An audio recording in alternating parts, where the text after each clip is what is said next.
Okay, hi, hello. I'm Erica Grönberg and I live in Stockholm, Sweden. My name is Hayes Hawk. I'm in Los Angeles, California.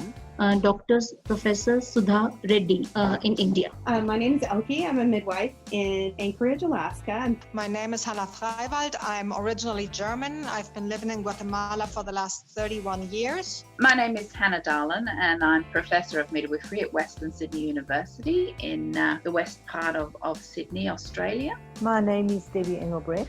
I live in South Africa. I'm Cecilia Nakubra from Uganda, East of Africa. I'm a midwife for 7 years. And I've been a midwife for 20 years. I first got into maternal child health in 96 when I was living in Chile. I'm living in Dimona, Israel, in the Hebrew Israelite community. And it's incredibly powerful to witness the birth of a child and the birth of the family and the birth of the individuals in the room. For me, it's the most wonderful, amazing, miraculous honor ever. Our job as midwives is to be Sherpas, not usurpers. For me, it's a sacred place, it's a secret place, it's a private place. And I have the honor of receiving these little babies. I'm in the business of watching universes being created. I mean, there's no better job. Hello and welcome back to Worldwide Midwifery. It's been a while. The world has changed. We took a break in this podcast as we all kind of readjusted to what was happening around the globe as the pandemic shaped healthcare and information. But we're back and we're so excited to be back. I had the opportunity over the last 6 months to speak with midwives all around the globe in a really informal way, to ask them questions about how they are. Normally, the format of this podcast investigates a particular region, but every region in the world changed in 2020. So we got the chance to talk to midwives in a lot of places. So this episode is a way to acknowledge all that's changed for midwives around the globe, and also to investigate and share and drop into those worlds and how they've changed. So I asked the midwives of the world some very specific questions, and we get a wide range of answers. So welcome back. We're really happy to be on the air again and in production again. Can't wait to share with you some of the next episodes that are coming out after this one, focusing on regions again. So we'll be in Tennessee and Atlanta in the US. And then we are also taking trips to Israel and South Africa and Uganda, and really excited to share with you the interviews that we had in Guatemala and Portugal, and the list just goes on and on. So stay tuned. At least every month we have a new episode from around the world. But this episode, we're going to travel to many regions, speaking to many midwives about how the pandemic has changed their practice and how they're doing personally. So let's listen in. I asked midwives what barriers they faced in their specific part of the world due to the pandemic. One of the first challenges we had was really recognizing this pandemic, and all of our authorities, or whether it be our local or state municipality, understanding the importance of what we need to do, and then also recognizing the role of the midwife, particularly considering maternity hospitals or labor and delivery, as most people know them, and trying to figure out what our role could be there to help women, as well as alternative birth spaces. I don't know if everybody out there knows, there's only in the New York City area two birth centers, and currently the 2 birth centers are owned by physician-based practices. Yeah. And in New York, the entire state, we've been advocating for several years to have midwifery-led birth centers, and there's been a lot of concerns about if midwives are able to run these centers adequately, and if there's enough interest. Is there patient interest? Is there midwife interest? Is there safety? So there's a lot of conversations that have been going on the last few years. Even a little bit divided, to be honest, in the midwifery community, to figure out where birth should be and where we should best help women, and families out there. Several things. As far as the community goes, there's differing feelings towards the virus. Some people are dismissive and others are high anxiety. And so as a birth worker, we have to balance both sides of that. And as a provider, we are communicating with the institutions that we're forced to work with, hospitals, clinics, and things. Our city right now is on essential business only. And so many people are having to forego prenatal appointments, or they're using telehealth to do prenatals. We are monitoring kind of how the hospitals are limiting access right now. And so that's a big one. Everyone kind of has their ear to the ground and are contacting hospitals about who's allowed in. Has it changed? Managing ourselves as far as what are the new protocols in place for COVID-19 as a provider, as a member of the community, and balancing all of those needs. Here, at least, I don't know how it is where you are, but the rule that the hospital have, the measure that the hospital have taken is that you can only bring us one support person, and that person, once they go in, if they leave, they can't come back. So now that's something that I'm seeing, for example, because what I'm doing is that, okay, if I can't support you, find a doula. Even if this doula can't go inside to the hospital, at least she supports you there. Or then, like a conversation I had with another family, they're like, we have 3 kids. I can't, my husband can't leave for 3 days. So this is a mom crying, and we're trying to figure out, me giving her the questions. I'm like, talk to your doula. She's like, well, my doula says that she only can be there 18 hours. And I'm like, talk to her and see how you guys can make a plan, so that if that's your only support person, see if she's willing and how that will look like. At the moment, specifically, I can tell in England is different. So it's the whole UK. They're doing different things. But mainly, I know some trusts in London. I'm in contact with some colleagues in London. They had to suspend the home birth service because they thought they haven't got the resources to provide it, because a lot of people, they think they will be off sick. Or self-isolated, so they don't think they will have the resource to sustain the home birth. When I think of what is the emotional resource or the imposition of the part of the emotional resources that are being impacted most by the C-19 pandemic is probably fear. And as we know, fear permeates all of your life structures. And if we were to say that we were needing to make some sort of strides or attend to not only the fear that we have in ourselves in attending other, being close to them, but also, of course, the fears that the mothers have or the birthing people have who are afraid for themselves and perhaps for their baby. Situation in Spain at the moment, it's really, really bad for everyone. Especially, obviously, pregnant women who, they're changing the law constantly because of the rules.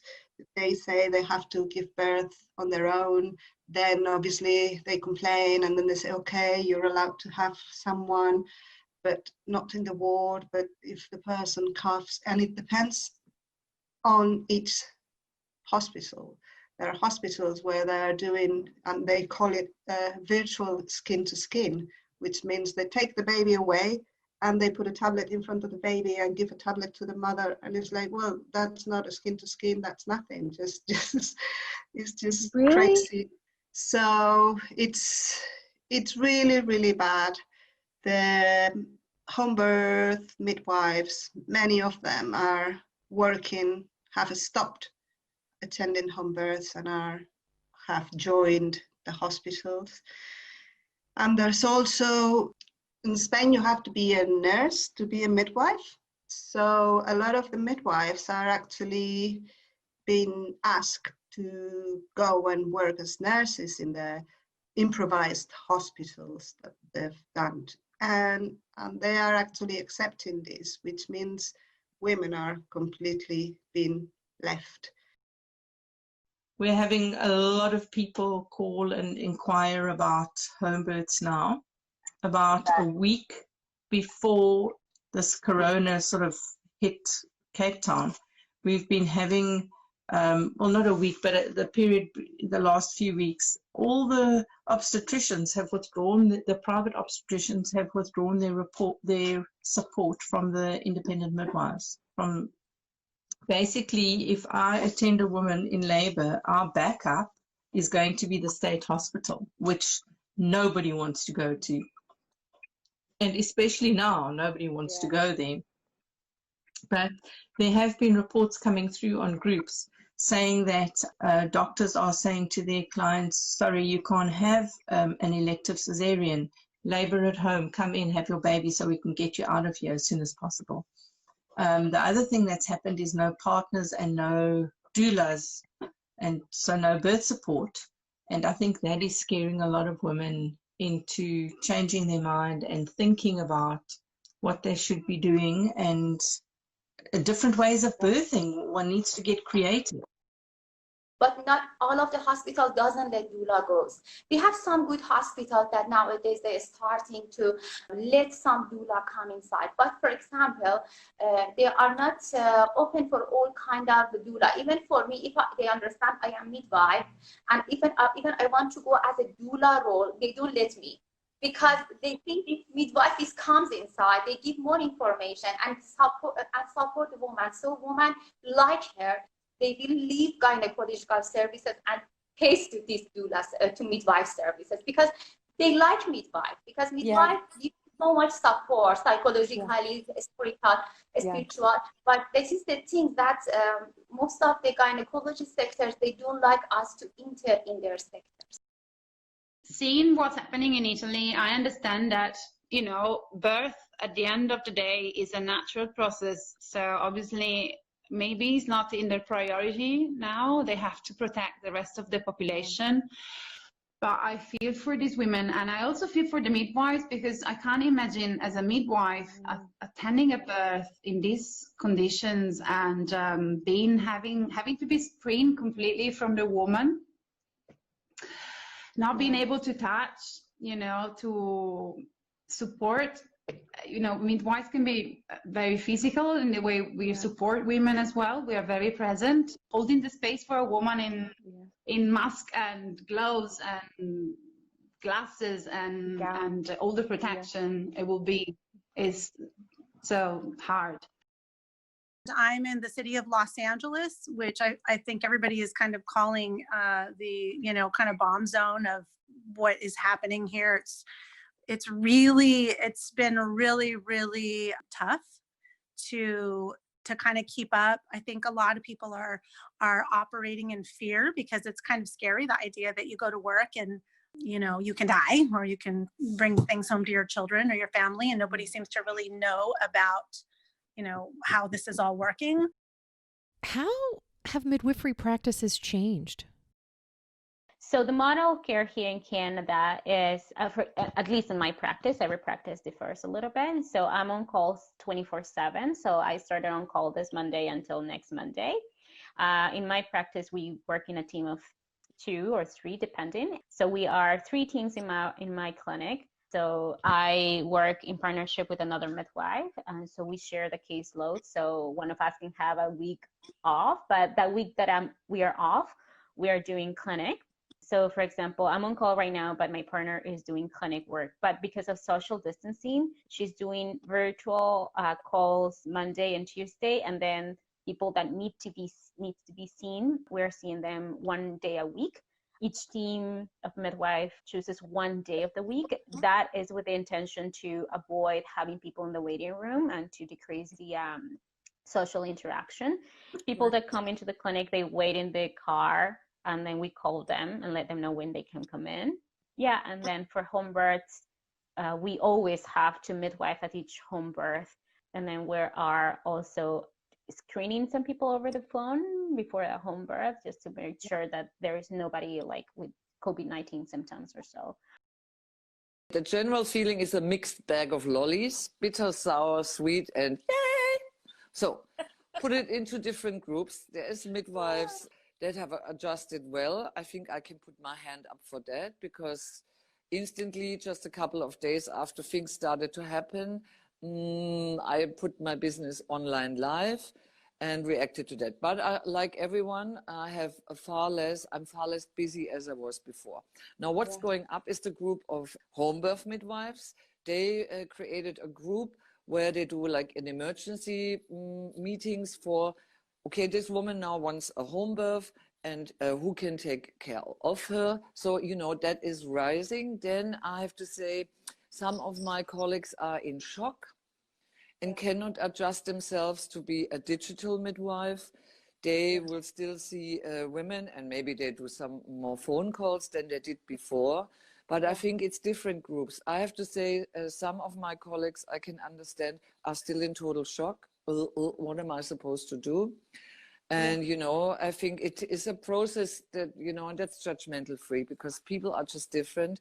Yeah. And people have to adjust their whole life because suddenly the kids are not in school. There's a lot of things, you know, connected to that, like kids are in school, not in school, children cannot go to kindergarten. So, yeah, I have to say, in general, the amount of visits we do definitely has gone down. Some of our pregnant ladies are so scared that they don't even return calls or just don't want any visits, because in Germany we usually see the women that we have in our care fairly frequent. Yeah. And just for the information, or to give you this insight, in Germany the medical insurance will pay visits by the midwife after the birth, which is, if you have a home birth or if you go straight away after the birth, the midwife could come twice per day in the first 10 days and can do another 16 visits up to the period of after 10 days up until 12 weeks after the birth. But you see, so this is what we could offer. But at this point in time, I have to say, I do the same. I tell my clients, look, we'll do what needs to be done, fairly much minimum. And when I go, I keep, okay, in the beginning, I wear a mask and I wear gloves, you know, to check the cord and everything and to check everything. But then day by day, once things are rolling, I'm going to go a bit more distance and let mom do the handling. I am from Puerto Rico, and I spent the last 12 years in Los Angeles, California, and then the last 2 in St. Petersburg, Florida. That is a city right next to Tampa. So I will say that I'm getting calls or email requests or people writing on Instagram almost every day. Really?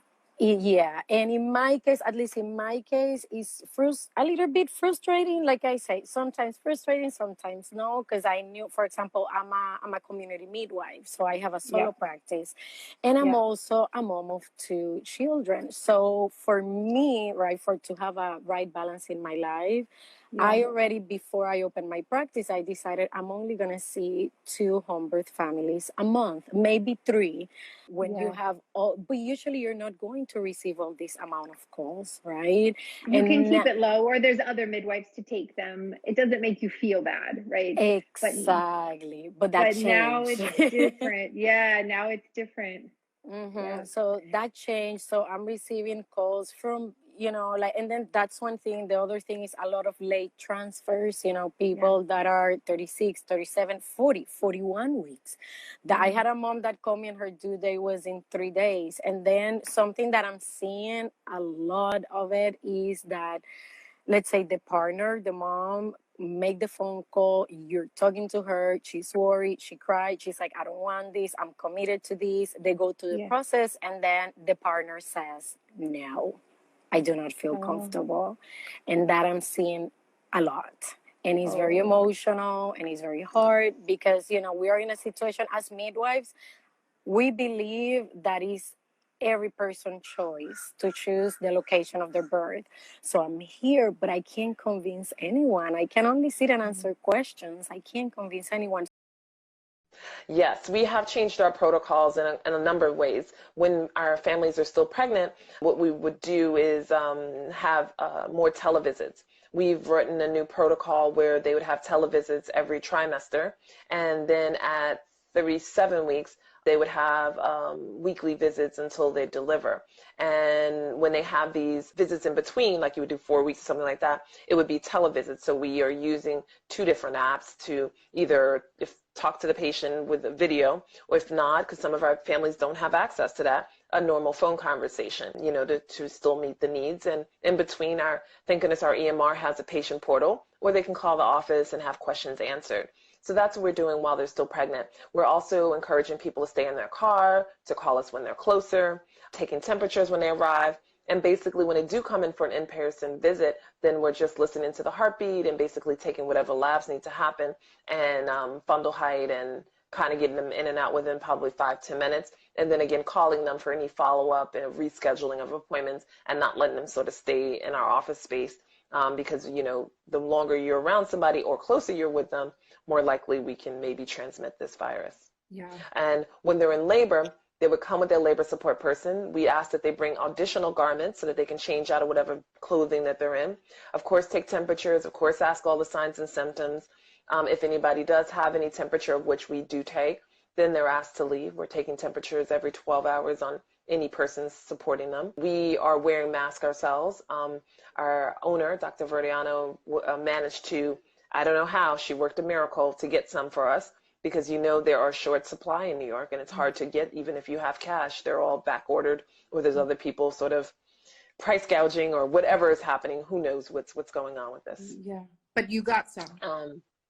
Yeah, we do, and we're offering them. We actually had a handful of our volunteers, about 2, agree to actually sew us face masks, so we can use that. They're not, you know, N9s, but we can also use that because some people do find that the N9 is hard to breathe through. And if they use that, then they'll place a surgical mask under, and it's still a good barrier. But, you know, N9 is, you know, we all know where we're at with that. Yeah. So I just received today an email from my managers saying that they are putting in, so they're changing the way we do antenatal care now.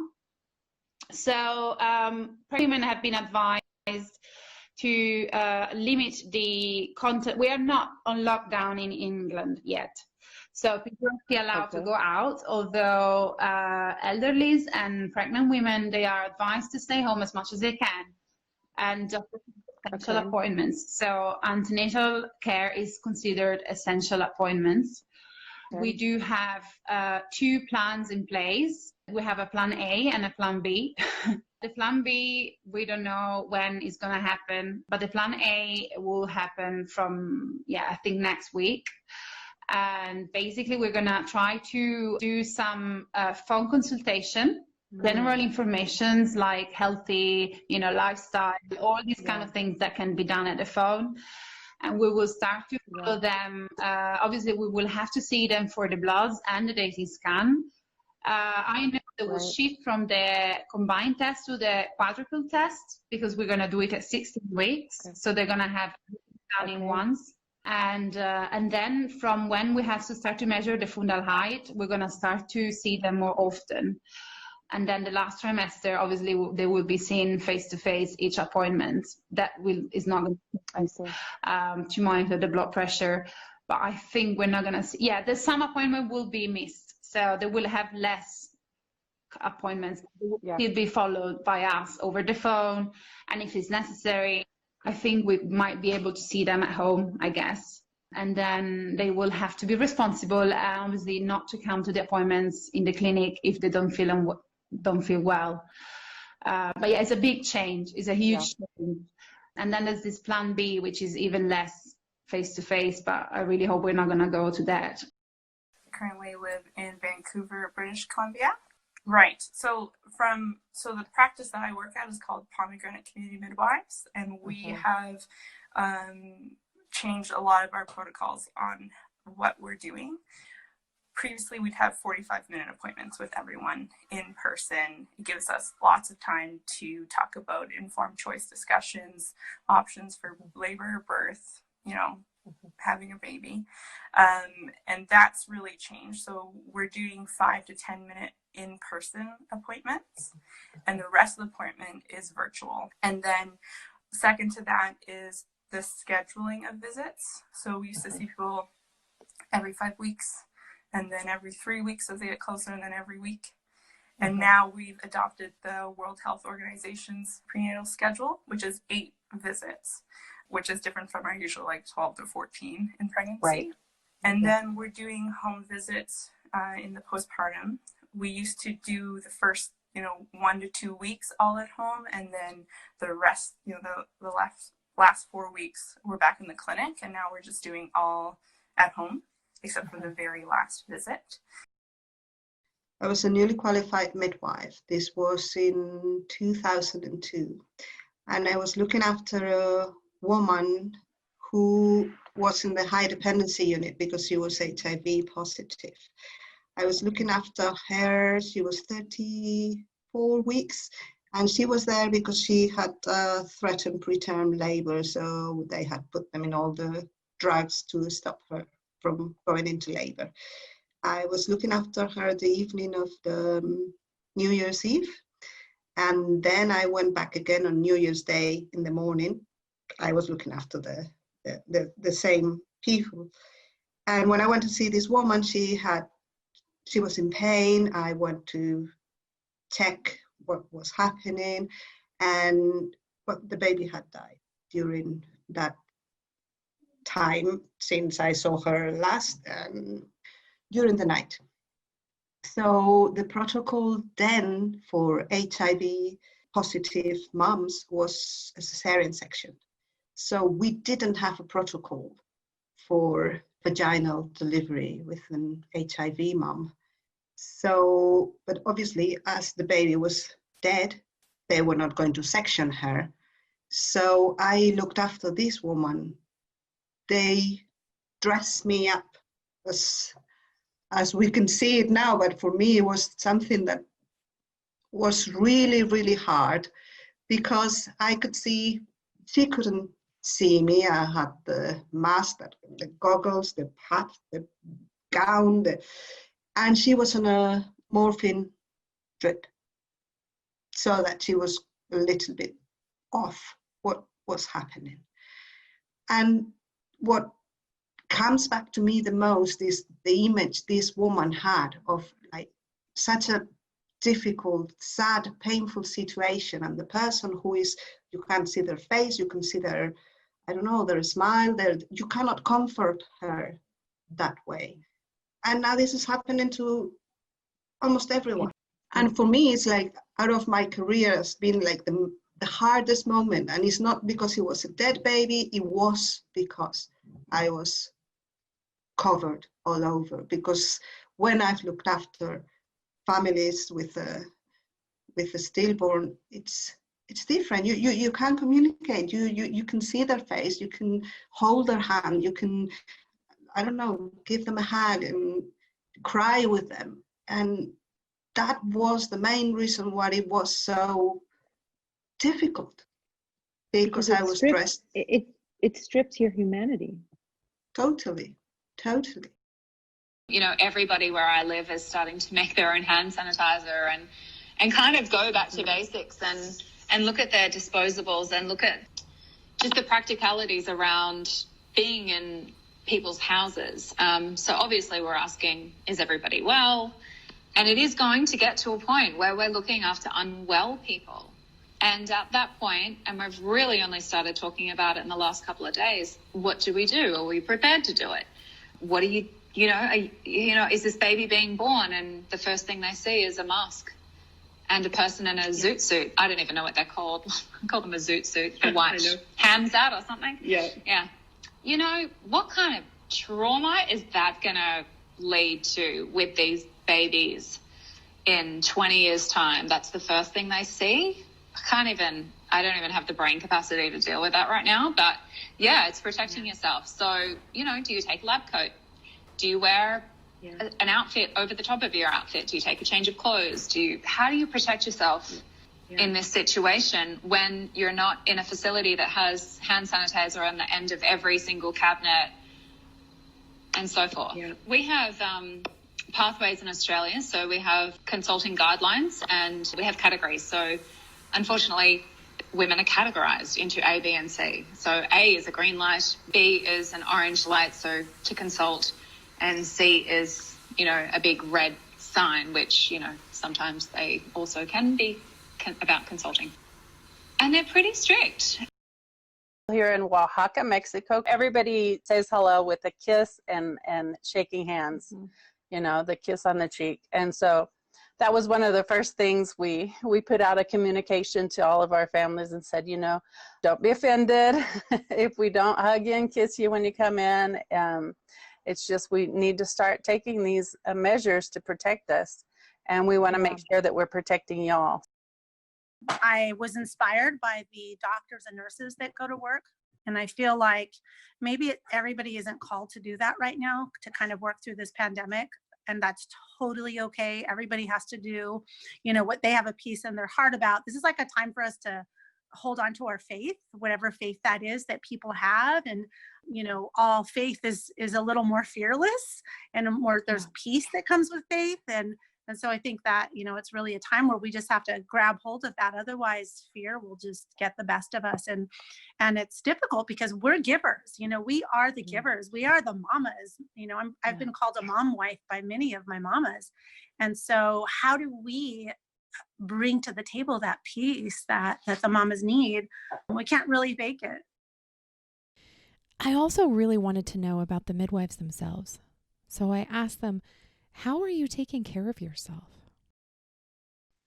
That's a good question. I'm very fortunate to have a very supportive family. I cannot imagine doing this without the support of my husband, because I have a toddler as well. We're trying to take it one day at a time. And I am very fortunate to have very kind colleagues as well. And we are always checking on each other, making sure that we're okay. Of course, as any other family, right? We have our own ups and downs in terms of, like, if someone is sick, we have to just rush into things that are just not working and so on. But generally speaking, we are very supportive practice, and that actually makes a huge difference because we all know each other without even talking. We can just see if someone needs some extra help, and then so we're trying to help each other that way. I am a determined fighter in general. So despite what challenges present themselves, I will overcome them. Now that does mean that I'm tired, but I'm committed to serving my community in whatever way I can and making that accessible to them. So one of the things that I'm proud to be a part of is that there's a push to create platforms for virtual doulas. And one of those is through Milestones Midwifery, which is run by Cheryl Gates of Casey Homebirth. She has a website where doulas who are volunteering to be virtual doulas can make themselves accessible to anyone in a hospital, really anywhere, who needs support at the push of a button.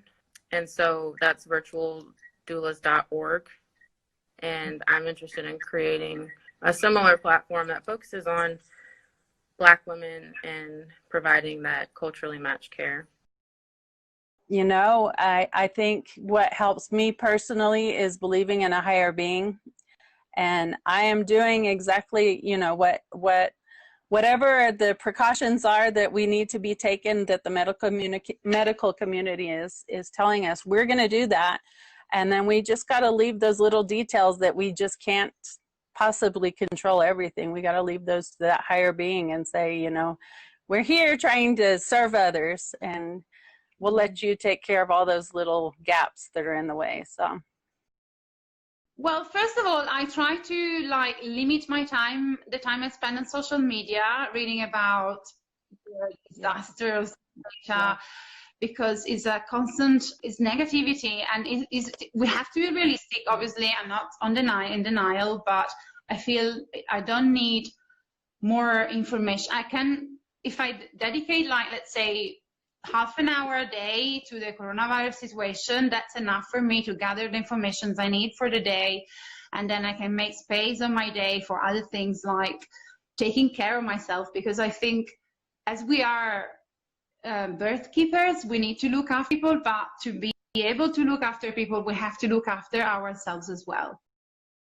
I'm very busy with my online training. We have many online training going on for our midwife from different countries.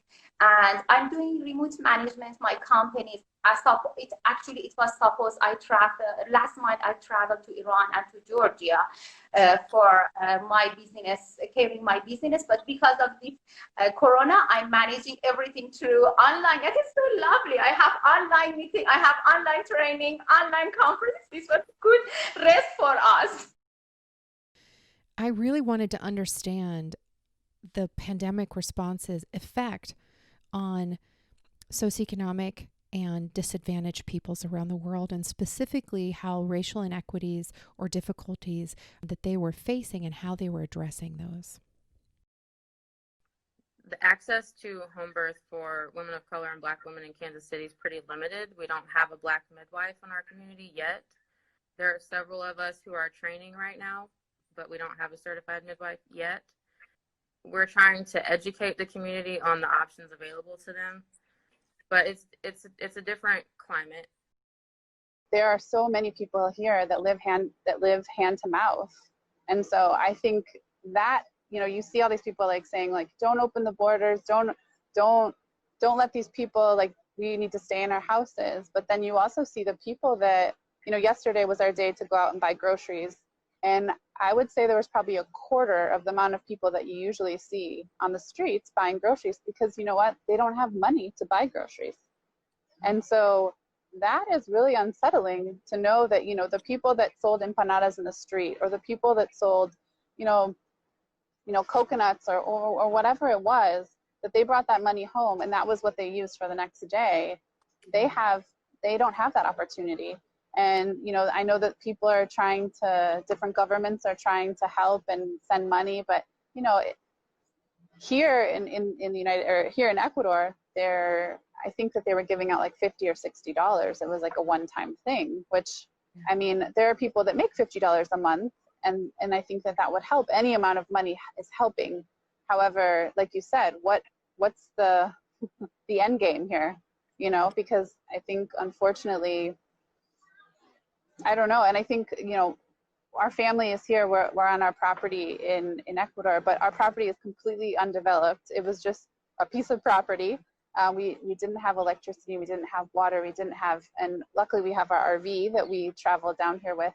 And so we've been lucky. My husband is very, I can't think of the word in English.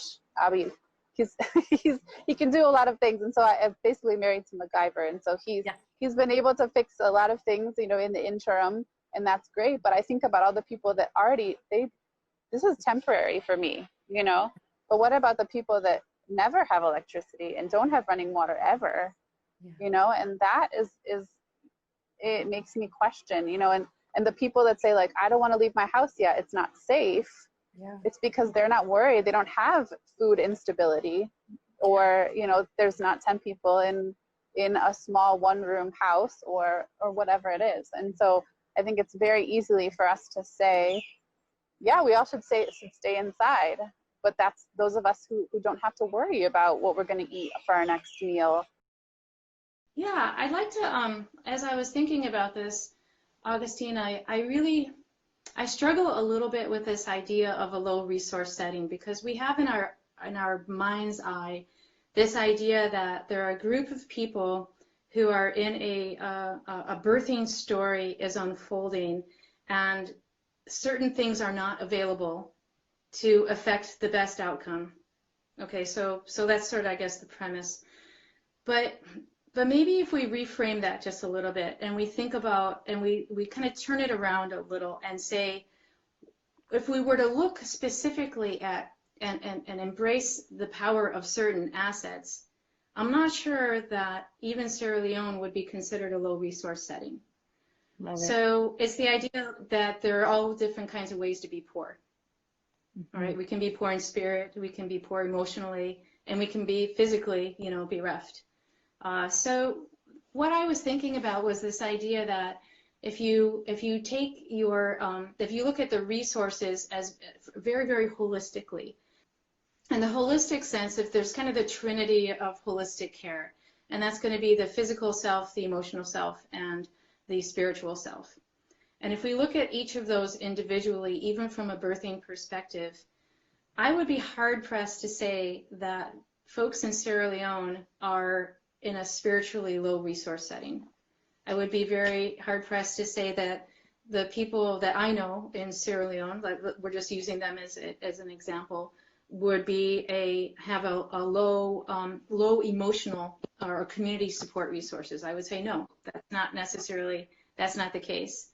And then even when you look at the physical resources that are required for most normal physiologic birth, when the complications don't come up, and we know that those are 9 to 9.5 out of every 10 births, then I would even say then the Sierra Leonean folks or people that we might consider in low resource settings actually have generally the tools that they need to attend a woman. And the woman has the tools that she needs to attend herself. The birther's wisdom, your wisdom, the babe's wisdom are powerful allies. And when combined with the physical, emotional, spiritual health and guidance, and just a few choice tools needed to help this dyad navigate the shift in their relationship, how can we call that birth a low resource setting birth? In Spain, we're still very far back in respecting human rights, especially women's rights when they're pregnant. And they are taken away from them. Even the law protects us, but it doesn't happen. A doctor is an authority that nobody questions their knowledge. And if you do question it, then you get in trouble. And there's been several cases where the woman does not accept what the doctor is saying, and the doctor calls the judge, and the judge, without talking to the woman, they just say like, yes, you can forcibly take this woman into hospital, forcibly do an induction to her, forcibly, and then the society just says like, well, if a judge said so, then obviously that was right. Or if a doctor said so, then who is she to say no? It's like, well, the owner of the body where things are happening. So there's a very great difference in South Africa between, well, races, but between poor and middle class, let's say. That we call the poor areas the townships. It's basically only people of color that live there, black people. In the township areas, people live in shacks. So there might be a mother and a father and 3 kids that live in some, like a really, the bedroom. There are only 2 rooms. There's a living room and a bedroom, and a bathroom. So I think the kitchen is part of the living room, usually, or they only live in 1 room and they don't have a bathroom attached to their house. They have to walk a kilometer or half a kilometer or whatever to go to the bathroom. So for them, it's really difficult. Most of the day, these people live outside. They have chairs and they have little, not umbrellas, but like awnings of a sort. And everybody's outside. The life of the town is outside. Now to be cooped up in a 1 or 2 bedroom place, I think must be terrible. And they're actually just not doing it. They're walking around. The kids are playing in the park, running around, playing. People are chatting, having barbecues. I think a lot of them don't actually realize the severity of the virus. They don't realize how severe it is and how contagious it is. Many of them have got multiple other illnesses like HIV and tuberculosis together. So any one of these people, their immune systems are extremely compromised. So I think our government is actually trying to have this lockdown more to protect people like that, and the elderly, of course. But I mean, if this corona gets into some of these townships, we might not have a township left.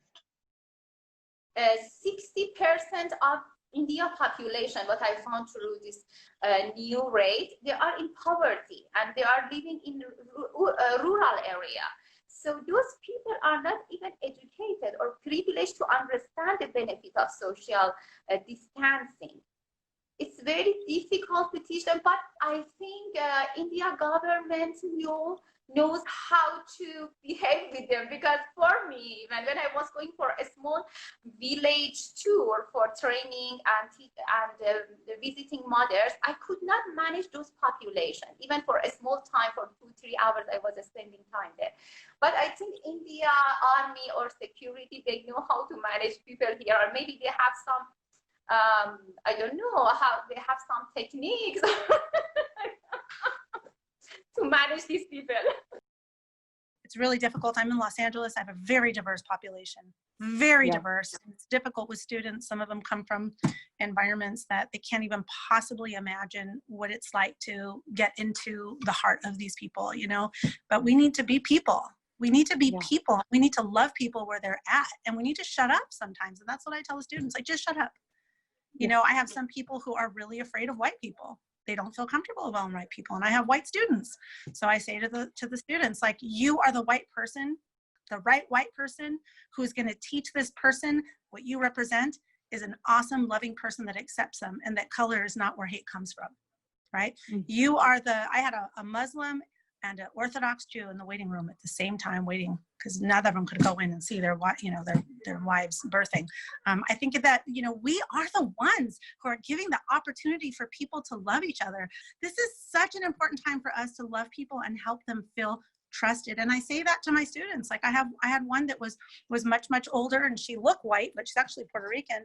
And so when women would come in to talk to her, and she was also a teacher. She taught physiology and anatomy before this, and she was like a medical tech and all this other stuff. So she really had this kind of powerful sense about her, which makes some people feel safe, but other people, they shut up and they're like, whatever you say, you know? And I said, look, you know what your challenge is? Your challenge is coming back down. Come down. Talk to someone where they're at, love them where they're at, and ask them to make the decision. You need to see in yourself that if you want to go serve people like you, privileged, you know, whatever, educated, then this isn't the right practice. But if you want to serve everybody, because everybody needs help, then we all have to adjust, and we have to, like, drop we need to be prideless people, and we need to love these women where they're coming from. And I think that is the heart. I think that is the heart of the midwife. The heart of the midwife is to love everybody where they're at. I asked the midwives of the world if they had any tips for other midwives, and this is what they reported. Don't forget about the most vulnerable populations in all of this. I think that we have an inherent push and drive to protect our own, and when we feel like our rights, our fundamental human rights, are being violated or restricted in some way, we tend to rally around ourselves, and that's understandable. But just don't forget those who don't have the same ability to rally. Midwifery is universal. Labor, birth, motherhood, parenthood is universal. And COVID-19 and SARS-CoV-2 right now is pretty global and universal as well. Just remember those who are more vulnerable than yourselves. Remember those who could use a little extra support, and try to think from that universal perspective instead of such an in-group perspective. Here is Jutta's best tip, because, okay, here's the thing. I meet a lot of people that go, me, the virus, like this. And I always go, yeah. And then people say to me, Jutta, how come you are so positive? Well, okay. One thing is, let me go back to, the virus is the virus. When you get yourself into bad weather, you are in bad weather, right? You can complain about the bad weather all day long. It's not going to change the weather. So what you have to change is always your attitude. Now, let me say it's normal that you have a bit of up and downs. But first thing is, I really practice this. In the morning, when I wake up, I tell myself a few things that I think that are wonderful. The sun is shining, the birds are tweeting. Or I remember last night when I looked out of the window, I saw some stars, something you hardly ever see in the city. Good. Then you can have your little diary where you write down 3 things that you think that you are grateful for, not think 3 things that you really are grateful for. Can be really simple things. And I tell myself in the morning, it's great, I can stretch, Ah, it's wonderful, I'm going to give an interview. Ah, it's great, I'm going to give a course. Wonderful, the sun is shining, I feel good. And then during the day, instead of focusing on the things that are not good or that are bad, you should focus on the things that are great. And some days can be just wonderful. Like, you know, like the birth this woman had yesterday. I think that was, yay, a real, you know, highlight.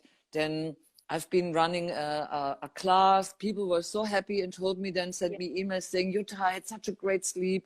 And, you know, even when I see a beautiful, like I saw a big tree with pink blossoms, it looked so rich and in color. I thought, ah, look how beautiful that is.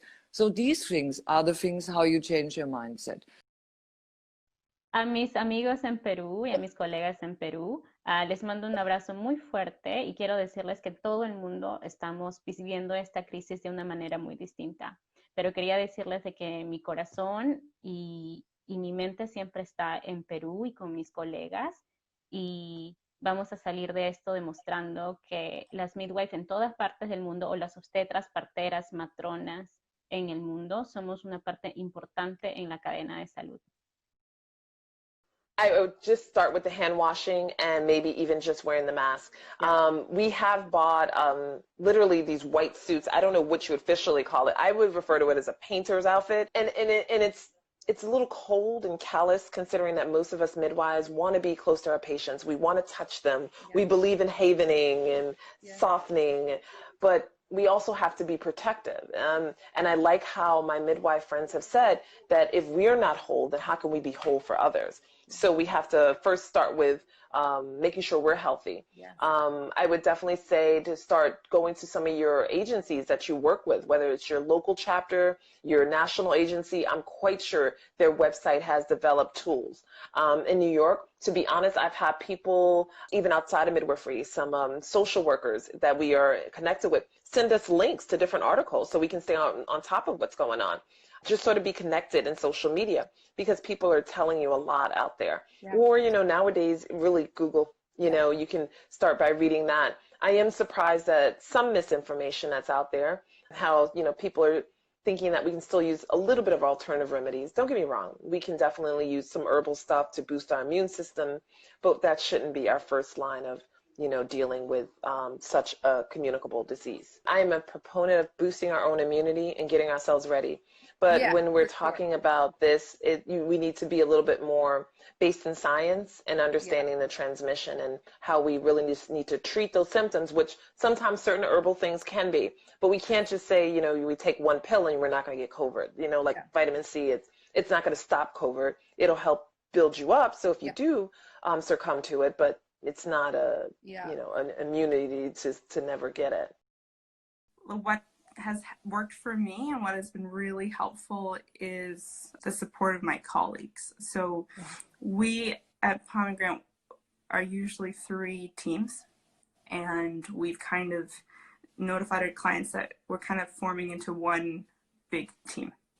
And that's to help reduce the amount of people that need to be out working. And so if I'm at the hospital, so, you know, we work at a couple different hospitals. So if I'm at one of the hospitals doing a birth and then someone else comes in, you know, maybe an early labor needs an assessment, then I'll do that for them. So then my colleagues don't have to come in. And so we're all kind of brainstorming as a, you know, midwifery department, as a profession in this city, what can we do to call on each other to help so we're not exposing each other. And so we need to rely on each other in order to keep midwifery going and keep our clients being cared for, because like I said, babies wait for nobody. And so, you know, that's been a really amazing and progressive plan that the midwives in my community have worked together to form. What you're going through right now and the effort that you are making and reaching out and showing love to people, that's planting seeds to mankind right now that really need to have hope. And I encourage you to keep doing that. Just know that there is a higher being that is taking care of all those little details that if we start thinking about all the things that could go wrong, it just overwhelms us. Just knowing that we just got to keep loving people. I did want to just throw out there to all the midwives, virtual tours that discuss all of the selling points, you know, why we do what we do, what the difference is, whatever you need to throw in about the pandemic, and then a birthing class, if they do a birthing class online so that the clients can see your style and know what to expect. And if they're sold on all of that and it's a good fit, then they call you. So I tell all of them, do that. That's the first thing, because all their questions are going to be answered. You know, watch my tour on my Facebook page. It's going to be answered. You can't spend time with everybody who's afraid right now. It's not our job to spend time with everyone who's afraid. We need to reserve ourselves for the people who are supposed to be with us, because the other ones, it's just not going to work. We have to find out. We want to save the world, but we can't save the world. We've got to just take the ones that are truly candidates for what we do. How do midwives handle this current climate? And number one is they have to stay well themselves. And really, it sounds awful, but don't overburden yourself, because you can't give good care if you take on too much. There's certain things that we can do to, you know, make those pathways a little bit easier for ourselves. And I think a really important thing is making sure that we've got a really good agreement in place with all the pathways and all the care providers, so that there's good relationships there, so that, you know, in case of transfer, the path is smoother for everybody. Reach out to each other is massive. There are midwives you work with, you trained with, you met once, you were on a beautiful conference with, you know, maybe you just were passing ships, but they're your community. And and I have just an epic community of midwives that I've met along the way, and they're all over the world, you know, like I trust them like sisters, and there's very select crew of people around the world that know what you're experiencing. Thank you so much for listening. And I want to give a huge thank you to all the midwives around the world who talked to me in the midst of the chaos and disorder and, frankly, fear that enveloped the world in the beginning of the pandemic. I learned so much from them. I hope that you did too. I'm so excited that we're catching up with most of them in the next episode of Worldwide Midwifery to hear their reports 6 months into the pandemic. As always, midwives, please take as good a care of yourself as you do of your families, and thanks so much for listening.